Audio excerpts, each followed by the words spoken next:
क्या आपको भी अभी चिड़चिड़ापन आ जाता है, यानी कि गुस्सा तुरंत आ जाता है, घबरा आप जल्दी जाते हैं, अब कुछ याद करने में भी समस्या होती है? अगर ये आपको 5 सिम्टम ऐसे मिल रहे हैं और आपको अगर ध्यान से आप पीछे जाएं तो आप देखेंगे कि ये सब पहले नहीं होता था।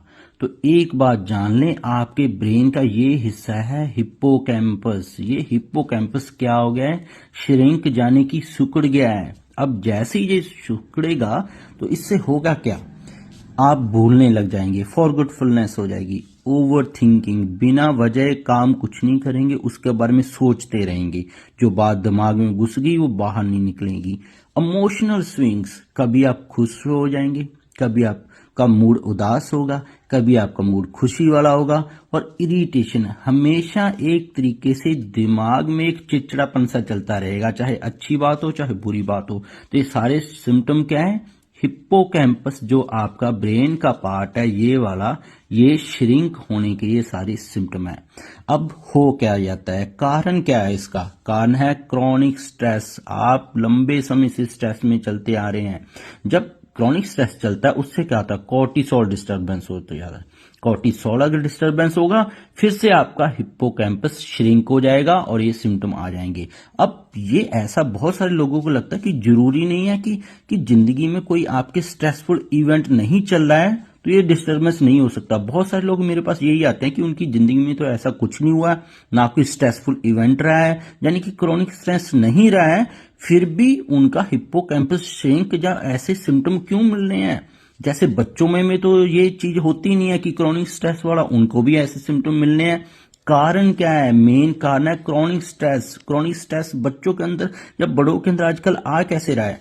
नोटिफिकेशन, आप देख रहे हैं कि बार बार आपको नोटिफिकेशन आते हैं फोन पे, कांस्टेंट कोई मैसेज आ गया, कोई व्हाट्सएप पे आ गया, कोई फेसबुक पे आ गया, तो ऐसी कांस्टेंट नोटिफिकेशन बार बार जो देखते रहते हैं मोबाइल पर, वो भी क्रॉनिक स्ट्रेस आपके दिमाग को स्ट्रेस में डालता है।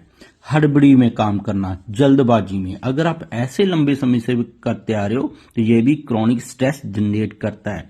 स्लीप डिप्रिवेशन, यानी कि अच्छे तरीके से आप नींद नहीं ले रहे हैं। ओवर स्टिमुलेशन, आप बहुत ज्यादा कभी कभार खुश हो जाते थे, बाद में फिर मूड खराब। नो रिकवरी टाइम, आपने बॉडी को रिकवर करने का टाइम ही नहीं दिया। पीपल प्लीजिंग, आपने अपने बारे में कभी सोचा ही नहीं, दूसरे के बारे में ही आप ध्यान देते हैं। अनप्रोसेस्ड इमोशंस, आप अपने इमोशन की तरफ आपने ध्यान ही नहीं दिया, या आपके इमोशन दबे रह गए, यानी कि ना तो आप कभी खुलकर रोए ना आप हंसे, आप अपने इमोशन को दबा लेते थे। अगर रोना आ रहा है तो आप रोए नहीं, रोक लिया आपने, ऐसे अनप्रोसेस्ड इमोशन ने। अब नॉन एंडिंग लूप में आप चलेंगे, ये सारी चीजें होती हैं तो क्रॉनिक स्ट्रेस हो जाएगा, स्ट्रेस वहीं पे फिर हिप्पोकैम्पस श्रिंकेज हो जाएगा, फिर वही सिम्टम। अब आप नेवर एंडिंग लूप में चलेंगे, यानी कि आपको स्ट्रेस हो रहा है, कॉर्टिसोल बढ़ रहा है, हिप्पोकैम्पस श्रिंकेज हो रहा है। हिप्पोकैम्पस श्रिंकेज होगा तो मेमोरी वीक होगी, लो इमोशनल रेगुलेटरी कैपेसिटी हो जाएगी, इमोशन के ऊपर आपका कंट्रोल आना मुश्किल हो जाएगा। तो फिर से वही इन सिम्टम्स प्लस ये मिक्स होगा, फिर से स्ट्रेस में चले गए, फिर से कॉर्टिसोल, फिर से हिप्पोकैम्पस श्रिंकेज। अब इससे बाहर कैसे निकलना है, इसका सोल्यूशन भी आपको देता हूं। इसके लिए 3 हर्ब मैं आपको बता रहा हूं जो आपको ऑनलाइन अवेलेबल हो जाएंगी। एक्सट्रैक्ट टिंचर के रूप में रिसर्च हुई है। Brahmi extract, Ashwagandha extract, milk thistle extract. है क्या इनके अंदर? अडेप्टोजेनिक है, यानी कि आपको अडेप्टेशन करना सिखाते हैं, हर स्थिति में रहना सिखाते हैं। फ्री रेडिकल इंजरी और न्यूरो प्रोटेक्टिव, ब्रेन को प्रोटेक्ट करते हैं, फ्री रेडिकल इंजरी से बचाते हैं। दूसरे और क्या कुछ करना है इन मेडिसिन के साथ? डीप स्लीप, ताकि रिकवरी मोड ऑन हो सके।